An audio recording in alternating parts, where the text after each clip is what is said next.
everyone, and welcome to another episode of 1923 Main Street.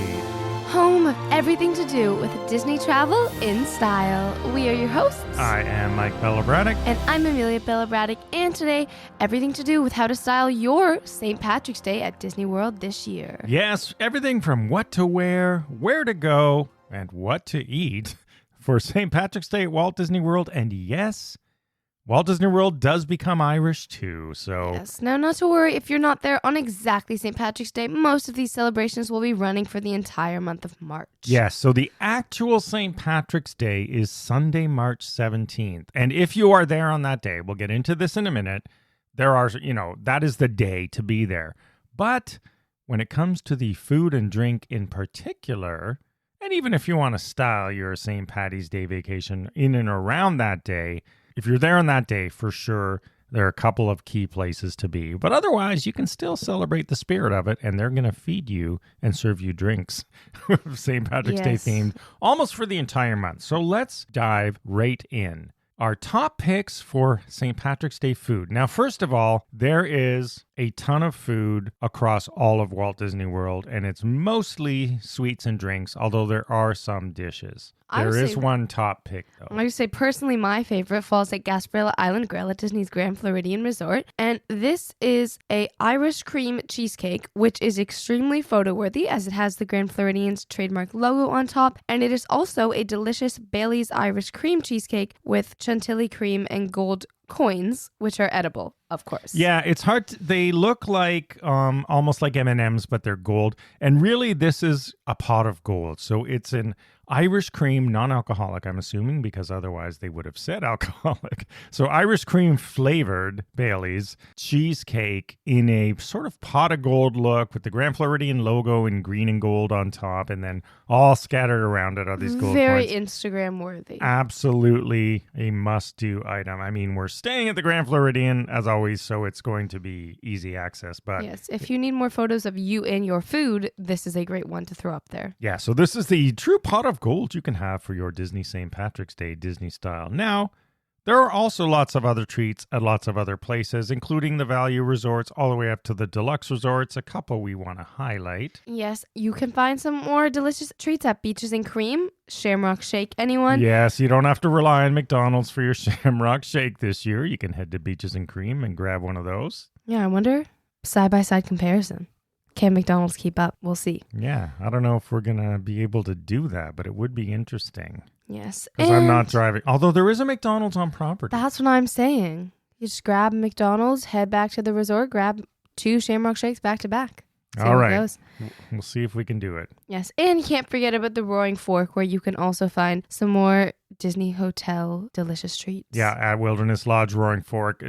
We're not going to go through every item right now, but that is another great spot. If you're at Wilderness Lodge, be sure to check out Roaring Fork because they have a number of great items as well. If you're out that way, don't be afraid to try your own quick service. They've got something up their sleeve this year. But really, the go-to spot for St. Patrick's Day dining is Disney Springs.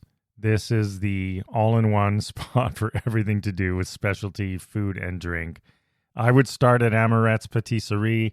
Also the Ganachery, Ghirardelli. I mean, you're getting the hint. All the top sweet places have some unforgettable and really, really cool looking sort of St. Patrick's Day artistic desserts. If there was ever a place to experience St. Patrick's Day at Walt Disney World, it would definitely be Disney Springs. And before we get into the style side of it, I just want to say, there are cocktails too, and usually it's Jameson, an Irish whiskey that's in these. So if you go to, again, Disney Springs, if City Works Eatery and Poorhouse, definitely check that out. They have a St. Patrick's Day cocktail there. And for some more food-ish items that aren't necessarily desserts, there are Deluxe Burger, also has a Shamrock Shake. So we would have to do a 3 trial. What is a Shamrock Shake? What? Oh, yeah, you might not even know.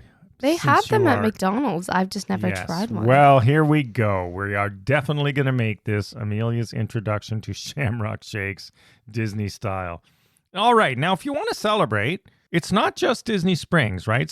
But you can tell from the food offerings, Disney Springs is party central when it comes to St. Patrick's Day, especially on that day. There's food, Lots of fun things happening, decorations, all sorts of festivities. So if you really want to get into the spirit of St. Patrick's Day and not even pay for a park for that matter, head to Disney Springs. So from everything from green beer, and you can walk around and have your cocktails as well at Disney Springs, where everybody wants to be is Raglan Road at Disney Springs on St. Patrick's Day. Yes, and when we say everyone, we mean everyone. So just bear in mind, this is Disney World, as you would expect. It is very popular. There are borderline Gideon's level lines at Raglan Road on St. Patrick's Day. So if you don't have a reservation, you're probably not getting inside, but they do have a bunch of outdoor, and I think they extend that patio. Looked like that to me last year. They know their demands. Yeah, so there are lineups for those too, right? If you want to get into the real ambiance, that is an Irish pub. So Raglan Road on St. Patrick's Day is Party Central, the epicenter at Walt Disney World.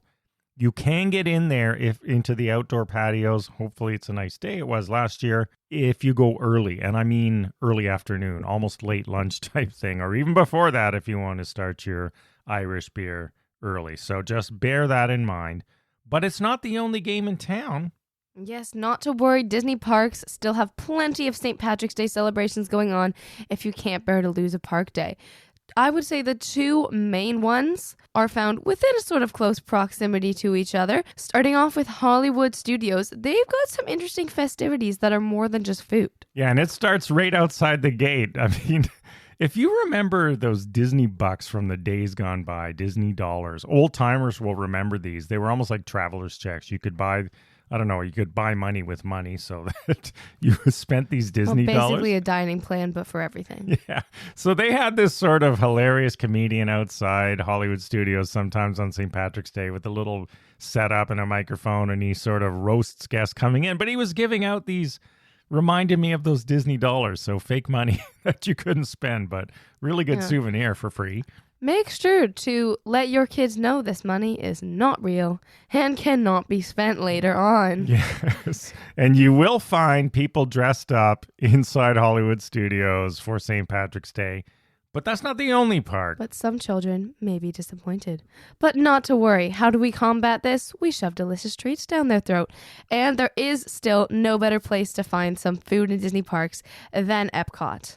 And Epcot on St. Patrick's Day, pretty good. I still prefer Hollywood Studios personally, but Epcot is particularly around the UK pavilion. Gonna head to the UK pavilion. No, I am not. I'm going to stick with the Hollywood Studios. I mean, I'm going to head there, but not on St. Patrick's Day. I'd prefer to do Disney Springs and Hollywood. That's my preference. But hey, if you're going to be at Epcot, that is the Party Central location there.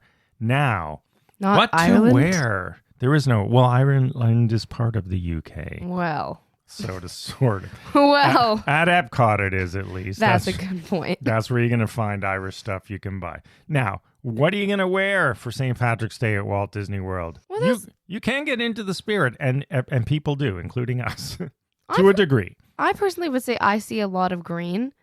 I think it's very easy to throw a bit of green into your outfit, whether you're wearing, neon green bicycle shorts or a pale green dress or something, anything. Yeah, like a Eagles jersey, for example. That would be my green. Sure, you can wear the jersey of a team that lost the Super Bowl last year. That's fine. Yes, well, contentious play. Yeah. But personally, nonetheless. I like seeing a lot of little kids have glitter all over them. I think that's really cute. Even sometimes like bows are really on trend right now if you're on that side of Instagram. So a green little hair bow. Oh, I thought you meant boas. No. You mean actual like Minnie Mouse bows. Like ribbons that you tie in your hair. Right. I think it would be a nice touch at Disney. I'm sure Disney has plenty of St. Patrick's Day ears that you could throw on to your ensemble. Personally, I always like to go with understated like greenish dress or romper or something in that route. You know what a lot of people do, and we've done this too, is head to the dollar store before you go. Yeah. And, those light up necklaces or little shamrocks or earrings or, just cheap tchotchke stuff.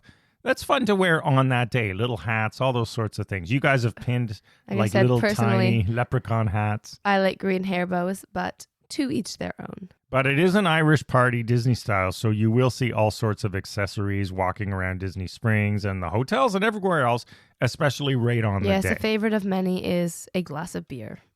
Same goes for Hollywood Studios and Epcot to a lesser degree. So don't be afraid to show your Irish or Irish for a day spirit with a little accessorizing of your outfit. I think it's fun. Or go all out. You won't be embarrassed is my point. I think most people definitely have some green in their closet, and I think it's definitely fun to try to, pull it out for St. Patrick's Day. I understand not every day has to be like a whole big outfit ensemble, even if that's what I personally do, but I think showing some green on St. Patrick's Day, a great way to fit in. Although, if you want to find your kids, maybe go neon a different color. You'll stand out on St. Patrick's Day. Now, when we're talking about Epcot, and we talked about it last week, it is still Flower and Garden Festival at the same time, which runs much longer. So, is it possible to do a duo outfit? Well, I go with the foliage pattern personally.